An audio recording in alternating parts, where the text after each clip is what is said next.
ফেব্রুয়ারির নির্বাচনে প্রযুক্তি নির্ভর সরকার দেখতে চায় মালয়েশিয়া প্রবাসী বাংলাদেশিরা। তারা বলছেন, যারাই ক্ষমতায় যাক না কেন দেশকে ভালোবাসতে হবে। এ সময় দুর্নীতিকে না বলারও আহ্বান জানান তারা। কুয়ালালামপুর থেকে আরও জানাচ্ছেন সহকর্মী মোস্তফা ইমরান রাজু।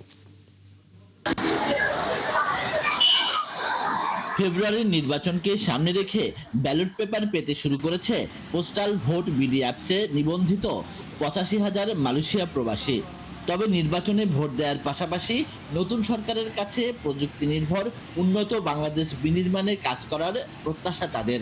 প্রবাসে থাকার কারণে বাংলাদেশের অনেক অধিকার থেকে বঞ্চিত হই, তো এই যে বড় একটা অধিকার, ভোটার অধিকার, সেটা এবার পাচ্ছি, এর জন্য অনেক হ্যাপি।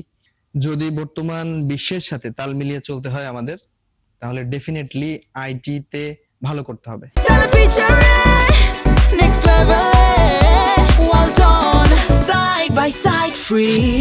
এ সময় নারীর অধিকার রক্ষায় পরবর্তী সরকার আরও দায়িত্বশীল আচরণ করবে বলে প্রত্যাশা এ কর্মজীবী প্রবাসীর। একই সঙ্গে প্রবাসীদের ভোটাধিকার নিশ্চিত করায় অন্তর্বর্তী সরকারকে ধন্যবাদ জানান তারা।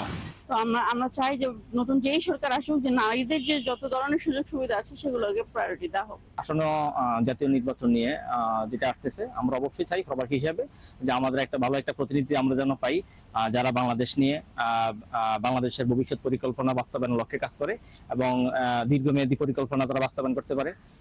অবশ্যই দুর্নীতিমুক্ত আমরা একটা দেশ চাই।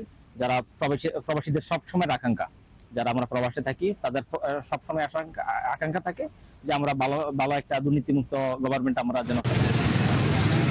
Mostafa Imran Raju, ৭১, Kuala Lumpur, Malaysia.